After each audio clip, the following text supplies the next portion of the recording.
Bienvenidos a un nuevo episodio de Tierra Movida. Hoy tenemos una conversación muy especial con un invitado que ha dedicado gran parte de su vida a trabajar por el bienestar de la comunidad inmigrante en Canadá. Se trata de Germán Jaramillo, un psicólogo colombiano que llegó a Canadá a principios de los años 2000.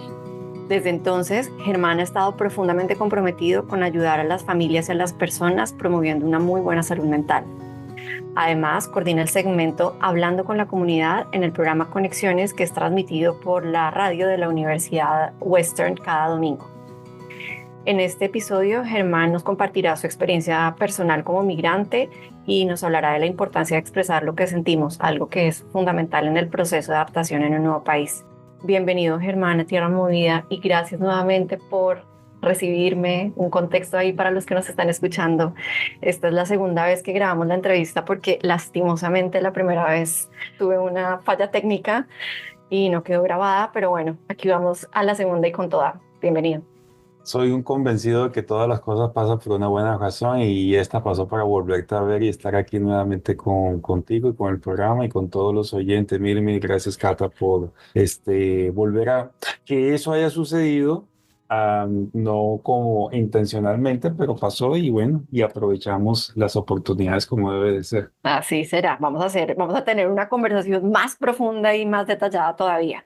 Arranquemos, Germán, por contarle a la gente quién es Germán, a qué se dedica Germán. Yo soy Germán Jaramillo.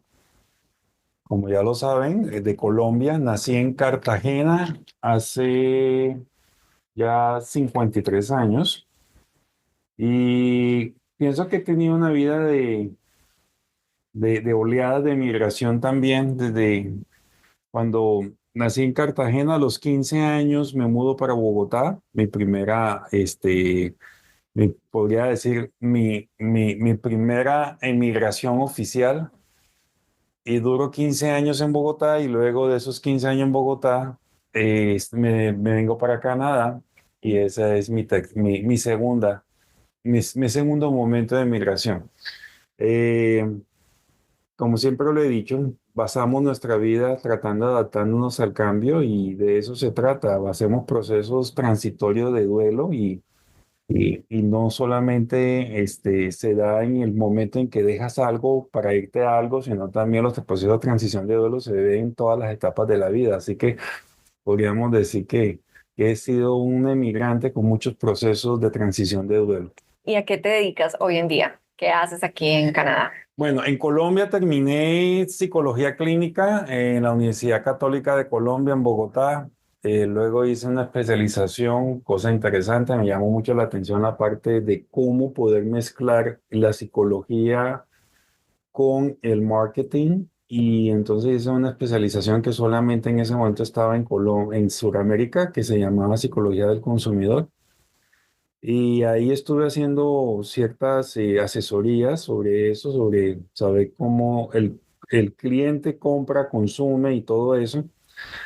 Pero nunca me desligué de la parte clínica y seguí haciendo mi parte clínica, así que me vine para Canadá y aquí, después de todo el proceso de todos los emigrantes que vivimos unos más largos que otros, finalmente logré estar en una posición. No significa que sea la terminal, la última que quiero estar, pero sí una posición que me permite decir, oiga, lo logré, aquí estoy, soy psicoterapeuta, tengo mi propia consulta clínica privada y aparte de eso trabajo con una población que me encanta, me fascina, que es la población estudiantil de la universidad. Trabajo en la Western University como uno de los psicoterapeutas. Pero antes de que entremos en detalle de cómo fue el proceso de migrar, qué estaba pasando en Colombia, cómo fueron esos primeros meses, años aquí en Canadá, fuera de micrófonos estábamos hablando de la diferencia entre ser psicólogo y ser psicoterapeuta, y a mí sí me causa mucha curiosidad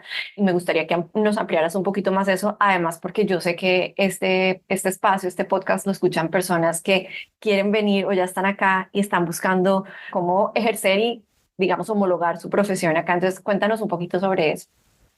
Bueno, voy a aclarar eso y sé que ya tuviste aquí en tu programa a Ajá, Sandra Riaño, sí. y bueno, ella es psicoterapeuta y sé que también hay otros que han que han estado averiguando, indagando, informándose sobre cómo es el proceso.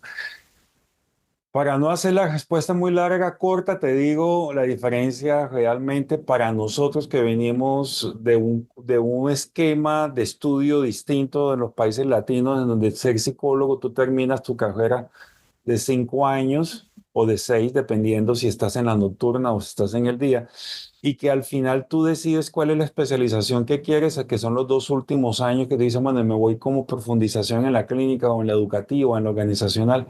En últimas, tú terminas siendo psicólogo con un título de psicólogo, hablo de Colombia. Creo que también pasa lo igual que en México y en otros países, que he estado en contacto con otros colegas.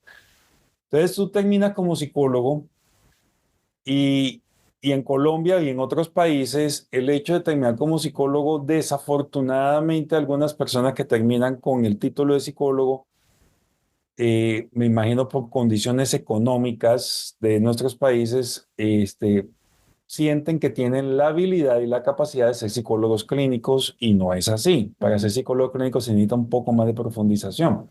Entonces tú los ves diciendo, sí, yo soy psicólogo, pero si supiésemos bien las diferencias de psicología, muchos estarían preguntando, oye, pero ¿qué tipo de psicólogo eres?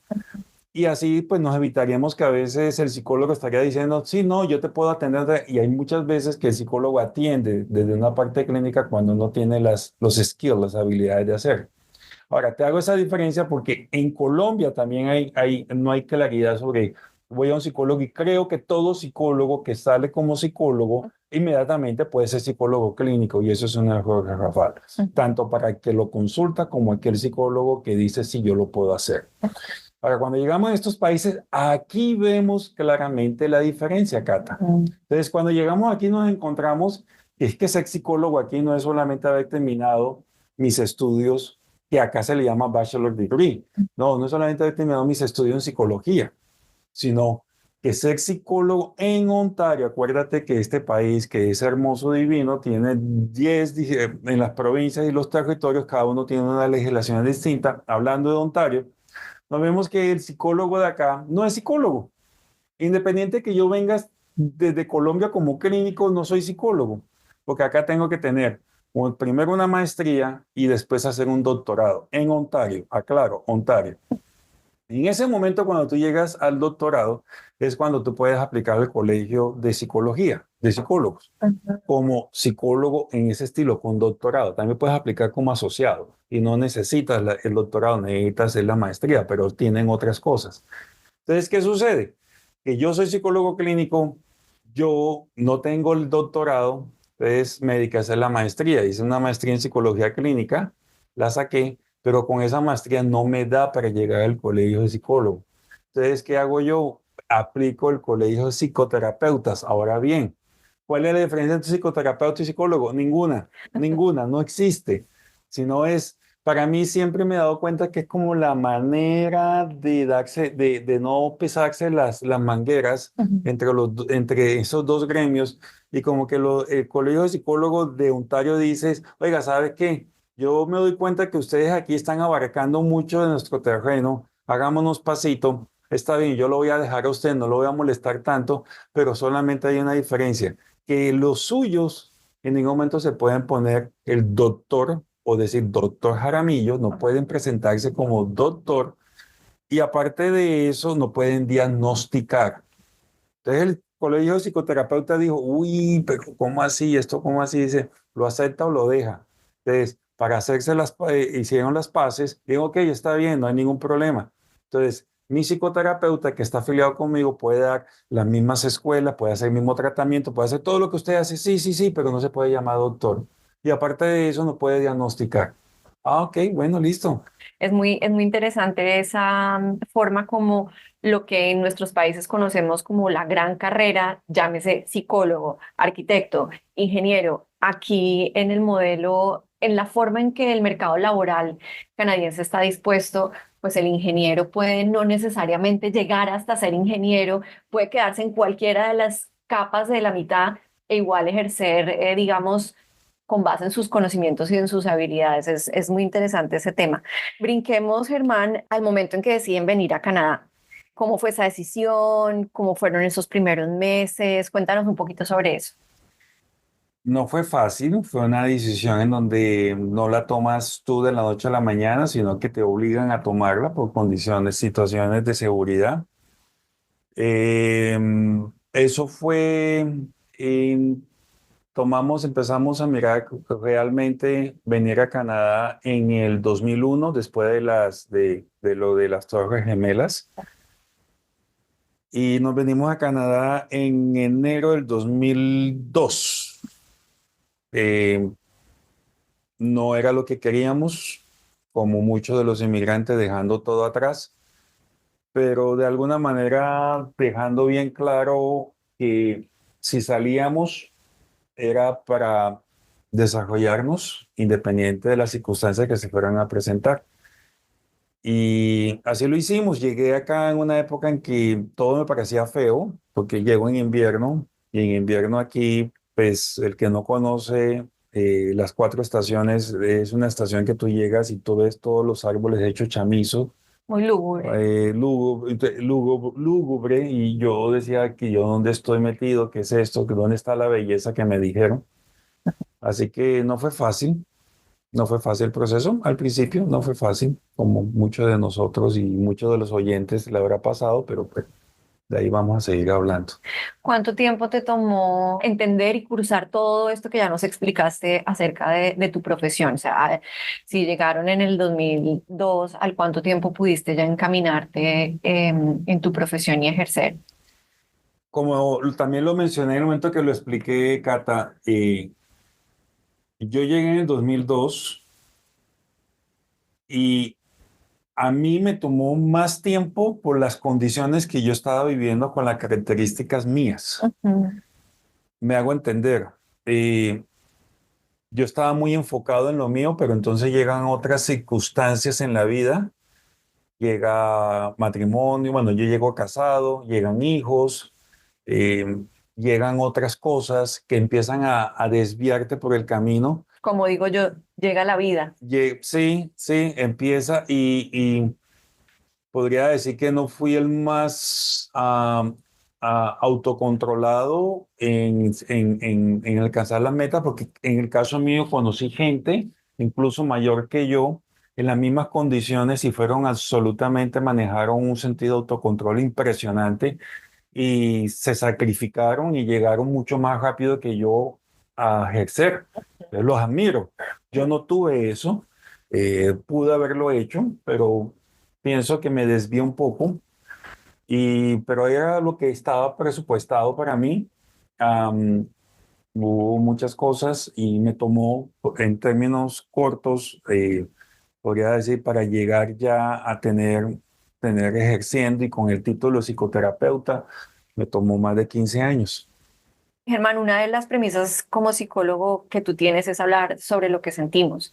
Yo creo que en los procesos migratorios y en el camino del migrante no se dice mucho de lo que sentimos. Creo que recién ahora se está permitiendo como que sea válido que la gente diga, esto no era lo que yo esperaba, me duele, siento desarraigo, no siento pertenencia, extraño, y una lista de dolores, digamos, que van am, ligados al ser migrante. Hay un miedo muy grande a ser juzgado, ¿verdad? Y creo que Bastante. aquí ya lo hemos hablado, tal vez en otros episodios, sobre tanto esfuerzo que hicimos como familia para migrar, ya sea porque nos tocó o porque lo decidimos. Y ahora yo llegar aquí a quejarme, así que es que no me gusta, que no era lo que yo esperaba, que es más difícil, que hay como esa sensación de que los que están al otro lado, y cuando hablo al otro lado no estoy hablando necesariamente de los que quedan en nuestros países, sino por fuera de nuestra realidad, como decir, bueno, pero si eso era lo que usted quería, ¿que se queja? ¿Cuál es el sentimiento más fuerte con el que tú tuviste que lidiar cuando llegaste en esas primeras épocas? Una pregunta. Eso no me la hiciste la vez pasada. No está bien, me gusta. El sentimiento más fuerte fue conmigo mismo, pienso yo, como,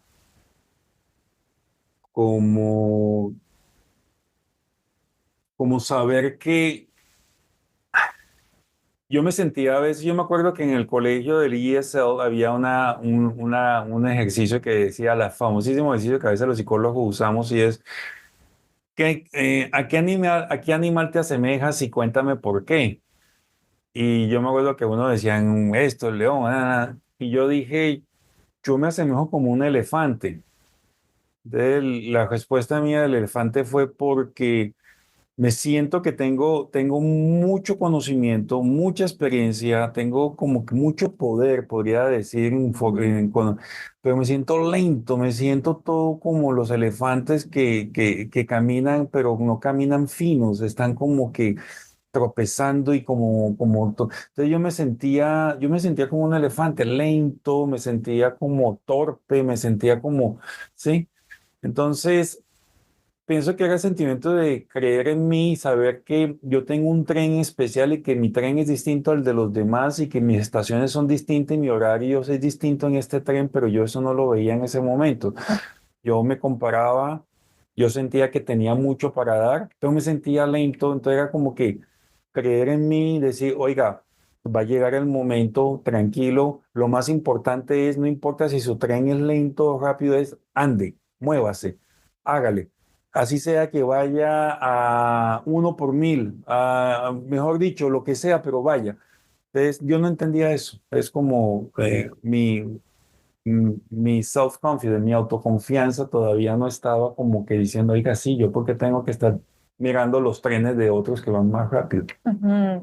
Yo recuerdo que Paula, que la entrevisté hace tal vez uno o dos podcasts atrás, decía sobre ese momento, casi que yo respondía a estímulos. Yo me sentí completamente identificada. Yo creo que yo también fui parte de las personas en que los primeros meses o tal vez el primer par de años era como, es tan abrumador todo lo que está pasando que por más de que reconozco y sé que tengo una lista de cualidades, habilidades, siento que no, esa lentitud que con la que uno como que arranca acá y es solamente respondiendo a estímulos. Digo que uno entiende que esto no es una carrera de quién es el más fuerte. Uno no entiende eso y así uno lo ve de esa manera, sino el que resista más.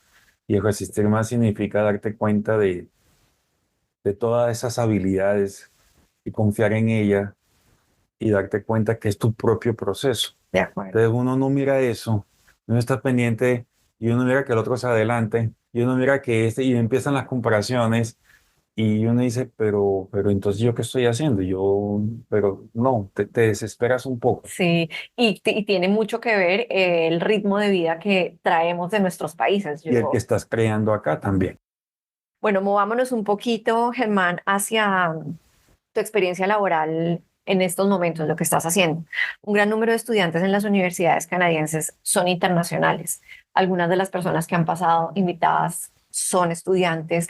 Muchas de las personas que nos escuchan son o han sido estudiantes en Canadá. ¿Cuál crees tú que es hoy por hoy una de las más grandes dificultades que estos muchachos tienen o que el estudiante tiene en Canadá, el estudiante internacional? No solamente el estudiante, bueno, yo en la universidad manejo el programa se llama Transitional Grief, es todo lo que es el duelo transitorio cuando se ubican los estudiantes. Y es que el Transitional Grief, Cata, no es solamente del que viaja y emigra, sino incluso hasta tus hijos viven el Transitional Grief cuando pasan de una edad a otra. Ese milestone de edades también está haciendo un proceso de transición y eso genera un duelo. Cuando cambias de trabajo, cuando incluso hasta te compras un auto nuevo, ¿sí? Entonces, en la universidad, aunque el taller está dirigido a estudiantes, nos dimos cuenta que incluso el estudiante que viene, que es de London, canadiense, él también está viendo su propio proceso de duelo, porque está pasando del high school a las grandes ligas, que es la universidad, aunque viva aquí y aunque sea canadiense. ¿Sí? Entonces, cuando tú me preguntas, los estudiantes internacionales de alguna manera van a vivir un proceso mucho más complicado en que no tienen los mismos soportes que puede tener el local, lógicamente. comencemos por el más básico, el idioma que no lo manejan muy bien. Y a eso súmale el duelo a la cultura, y a la cultura divídela en otros subtemas que es la música, la comida, la vestimenta, las tradiciones religiosas, y a eso le buscas otro más tema, entonces empieza el soporte familiar, el soporte de amigos, el novio que deja, la novia que deja, todo ese tipo de cosas, ¿no? Entonces va a ser un poco más difícil para el estudiante internacional, porque el estudiante internacional, cuando está viviendo sus propios procesos de nostalgia, cuando mira alrededor quién tiene como para descargar esa emoción, no tiene mucha gente alrededor, y por eso es que se hace un llamado a ellos, se sugiere que hagan conexiones rápidas para que puedan soportarse con otras interacciones, con otros amigos. Entonces, es más difícil con el estudiante internacional por eso, Ujú. aunque el proceso de alguna manera viva las famosísimas 6 etapas de duelo transitorio que se viven. Ajá. Entonces, todos la pueden vivir, pero para algunos va a ser más complicado que para otros. Y en tu experiencia coordinando el segmento, hablando con la comunidad, ¿cuáles son los temas más recurrentes que surgen en las conversaciones con, digamos, en el programa? Yo no sé si tiene oyentes que llaman o como, no conozco la dinámica, pero ¿cuáles son esas conversaciones más recurrentes que surgen? Bueno, podría decir, el ser humano en toda su existencia de nuestros ancestros ha vivido en 3 categorías grandes, y a eso tú le puedes meter otros subtítulos, y es de ansiedad, estrés y depresión. Entonces tú vives y la ansiedad porque mi relación con mis hijos no está funcionando bien, porque mi relación con mi pareja no funciona bien. William Glasser, padre de la psicología de las elecciones, me acuerdo que decía, el 95% de mis pacientes cuando vienen a consulta, al final siempre me doy cuenta que el problema es porque hay alguna relación que no está funcionando bien, porque somos seres asociados. ¿Sí?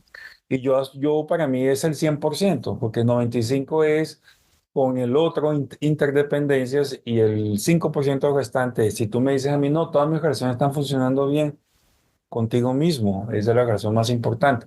Entonces, pienso que en las consultas, o que el tema que tratamos tiene que ver con esas ansiedades de saber cómo puedo yo generar relaciones saludables, interacciones saludables. O el estrés, en el trabajo tengo una relación que no me va muy bien con mi jefe, o con depresiones que tiene que ver con el pasado, algunos traumas que todavía están abiertos y que todavía no han podido manejarse. Entonces, es más que todo con interacciones, con esa ansiedad y ese estrés o esa depresión que te puede dar, porque todavía hay cosas que faltan por manejar en cuanto a las relaciones sociales, ¿no?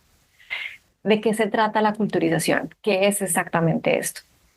Culturización es un poco como a lo que nos decían a nosotros hace tiempo, de que cuando vayas a Roma, haz lo que los romanos hacen. ¿Sí? Más o menos algo así parecido. Lógicamente, muchos estudios y años y gente que sabe de esto y experto, si me llaman, me van a decir, oiga, Germán, ¿por qué tan escueto lo que es la culturización? Pero básicamente es como cuando tú traes tu maleta de Colombia o de México o de Salvador, llena de recuerdos, y con tus memorias la traes y la tienes, pero pasa el tiempo y como que no te das cuenta que tienes que empezar a liberar espacio, a que tienes que como a soltar un lastre, no sé si la palabra sea lastre, pero es el peso. Ujú. Entonces nos arraigamos por mucho tiempo a lo que yo traje en esa maleta, y yo no dejo que otras cosas empiecen a llenar esa maleta. Yo no estoy dejando, yo no me involucro con el medio, yo no empiezo a hacer el esfuerzo de aprender el inglés, el francés, yo no empiezo a generar momentos de experiencia con mi entorno que me permitan a mí sacar de la maleta, y que esa ecuación que está quedando desbalanceada, meter un elemento nuevo que me permita balancear la ecuación otra vez. Entonces la dejo desbalanceada, y cuando yo saco y no meto nada, empiezan los momentos de depresivos y de nostalgia, clínicamente hablando, los nostálgicos que no se manejan bien, que pasan a depresión. Entonces me desbalanceo. Pero si yo saco y empiezo a meter una nueva amistad, un nuevo recuerdo, y me empiezo a meter, a involucrar en este espacio y a crear nuevas memorias, nuevas experiencias para llenar esa maleta, va a ser mucho mejor y mi proceso de aculturización va a ser mejor. ¿Ves? Ok, me quedo pensando mientras te escucho con bastante atención, qué tan, voy a usar la palabra rivales, nos podemos eventualmente convertir los papás en ese proceso de aculturización de nuestros hijos. Hay muchas cosas en las que yo soy muy enfática con mis hijos que escuetamente no me importa lo que pasa en la cultura canadiense, esto es lo que se hace en esta casa y así es como nosotros hacemos las cosas.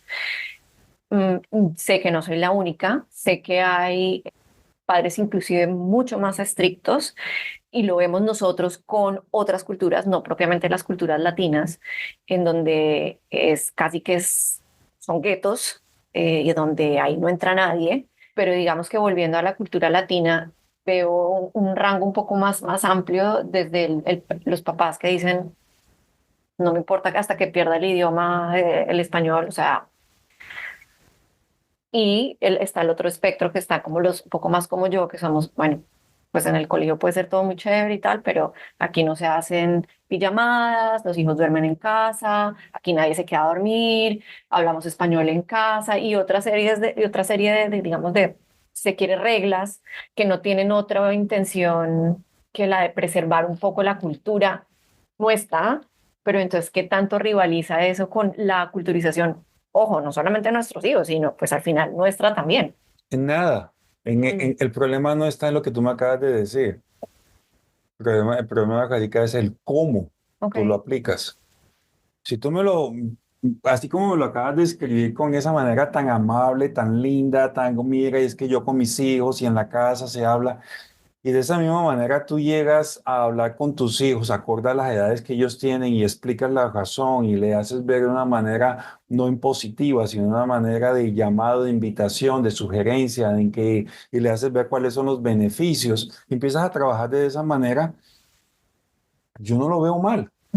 Yo no veo mal hacer ese proceso de aculturización en donde tú estás respetando donde estás, sabes que hay unas normas y le estás diciendo a tus hijos, yo no estoy en contra de eso, aprendan de eso y a la vez en la casa ya saben que la norma que yo tengo, porque considero que estos son los beneficios y esto y así, esto y esto, y empiezas tú a gradualmente ir involucrando un poco eso, eso está bien, está perfecto. El problema no es lo que tú me dices, es que, y entonces somos rivales. Es la forma en que tú llegas a presentar eso a tus hijos. ¿Cómo lo vas a vender? Muchas veces y mira, muchas veces yo veo a los padres y yo siempre concluyo y le digo a los padres cuando están en mis consultas, yo le digo, mira, algo de lo cual yo nunca voy a poner en tela de duda la intención que usted tiene con sus hijos. Es que la intención suya es, usted adora a sus hijos, usted quiere lo mejor para ellos. Revisemos el cómo lo estás haciendo. Entonces es como que, bueno, reevaluemos el cómo. El qué me parece magnífico, genial, me parece chévere que cultives esos valores espirituales, si eres un creyente, si no lo eres, o que cultives toda esa, me parece genial. Ujú. ¿Cómo lo vas a hacer? ¿Lo vas a imponer? ¿Lo vas a obligar? ¿Te van a tener miedo? Saliéndonos un poco de la relación parental en el diario vivir los migrantes y digamos que hablemos de los adultos, o nos sentimos siempre divididos entre eso, cómo mantener la cultura que traigo mía en mi ADN prácticamente y cómo me adapto a la cultura local. Ya nos mencionaste algunos aspectos, pero ¿cómo crees tú que se puede lograr ese equilibrio saludable entre ambas y qué rol juega la salud mental en esto? Nuevamente voy a tomar el término de aculturización. Que la culturización no es solamente de mí tratando de adaptarme a lo que el ambiente está, sino también yo de qué manera puedo invitar a aquellas personas donde yo estoy a que vivan un poco de lo que yo traigo. Que es que la culturización no es solamente una sola dirección, es bidireccional. ¿Sí? Yo también puedo tomar esa ventaja, ese momento, y mira lo que está sucediendo. Creo que no ha habido tantos festivales latinos como hubo este año en London. Ok. Eso es aculturización también. Eso es invitarlos a que vean cómo es la cultura latina. Eso es un ejemplo claro de lo que tú me estás preguntando. ¿Cómo podemos hacerlo? Ahí está. Los organizadores como Pablo, que es el que organiza la parte de los cover markets y hay otros organizadores más, como Casal, el de Sunfest, ahí está haciendo procesos de aculturización. Y ahí está invitando a que vean cómo nosotros bailamos, cómo nosotros comemos. Ahora, en nuestra casa, ¿qué podemos hacer? Yo soy partidario de los momentos nostálgicos. La nostalgia no es mala. La gente puede entender que nostalgia, no, la nostalgia es, si se maneja bien, la nostalgia es muy terapéutica, porque la nostalgia puede invitarte a darte, te da un boost de energía para hacer cosas de las cuales quieres recordar. La nostalgia son indiscutiblemente momentos agradables. Porque si no fuera momento agradable, eso no se llama nostalgia, sino se llama trauma. Ahí hay algo más. O sea, yo no voy a estar recordando con cariño cómo me pegaba mi papá o mi mamá. No, eso no es nostalgia. Pero nostalgia es cuando tú recuerdas algo que no tienes, que te hace falta y que te hace que tus emociones de confort, de alegría, de amor, de compasión estén ahí. Entonces, cuando una nostalgia se da, tienes que aceptarla y manejarla de una vez. Si yo tengo ganas de comerme un ajiaco y tengo una nostalgia por ese ajiaco, esa nostalgia es como que me impulsa a mí a ir a la tienda latina y comprar todo para el ajiaco. Entonces me impulsó, llego a mi casa e invito a gente para que venga, incluso puedo invitar al canadiense a que vea cómo es un ajiaco. Entonces, ese momento de nostalgia hay que saberlo aprovechar. Si no lo manejas bien, ese es el problema. Si uno se nostalgia viene y el otro viene, entonces se te puede convertir en una depresión y hay que manejar. ¿Qué tanto sientes tú que que la cultura canadiense tiene apertura a esa doble vía de la aculturización? Bastante, Sí, mucha. Depende de cómo llegas. claro. Aquí hay mucho y voy a hacer mucho énfasis en el cómo, en el cómo. Lógicamente vas a encontrar resistencia en si vas a un canadiense que nunca ha viajado, nunca ha salido, incluso no ha ido ni a Toronto. Conozco Ujú. canadienses que no conocen Toronto y que lo único que le interesa es el partido de hockey y estar ahí. Ese canadiense no le va a interesar hacer procesos de aculturización ni tampoco le va a interesar si yo quiero tratar de aprender, como te digo, buenos días. No, ellos son los que vinieron, ellos son los que tienen que aprender y yo porque tengo que aprender otro idioma, ellos son los que tienen que hacer el esfuerzo. Vas a encontrar canadienses así. Mm. Pero también vas a encontrar gente en nuestro país que también era exactamente igual cuando llegaba alguien de Cartagena o de otra zona a Bogotá. Vas a encontrar al tipo exactamente igual diciendo esta partida de costeños que hacen acá y todo lo que tú quieras y no los acepta. O sea, te hablamos de procesos discriminatorios, el ser humano en ese manejo de la escala de poder. Oh my goodness, hemos hecho unas maravillas.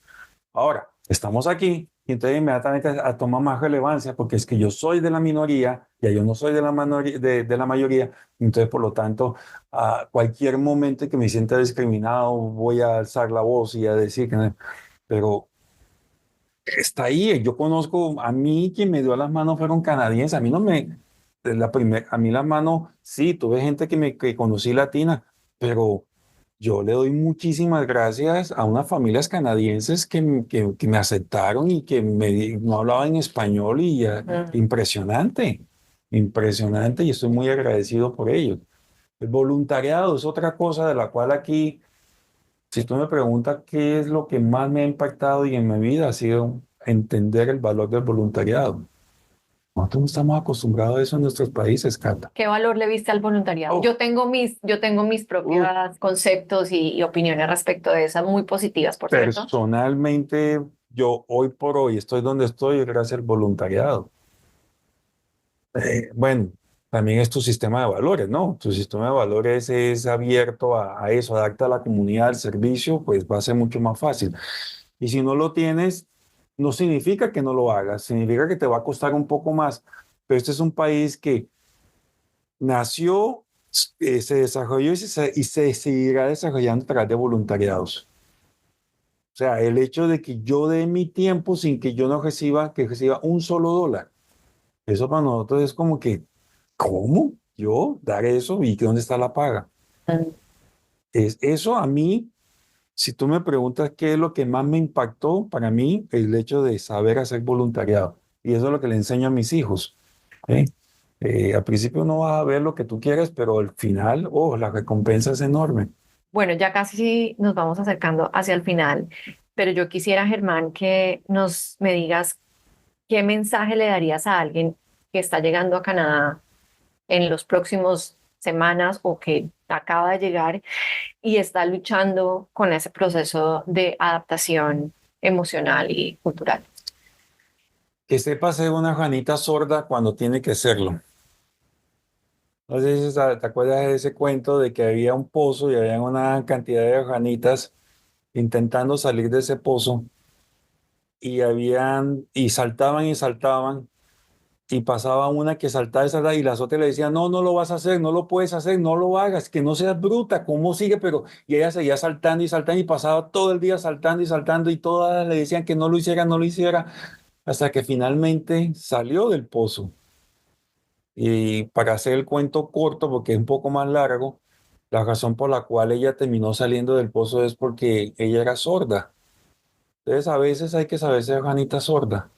No quiere decir que no escuchemos, sino que sepamos discernir y saber qué te están diciendo y no solamente quedarte con una sola opinión, buscar otras opiniones y usar este cerebro lógico y decir, ok, bueno, porque muchas veces te van a decir, no, no puedes, por ahí no es, no lo intentes, por ahí no es, ¿sí?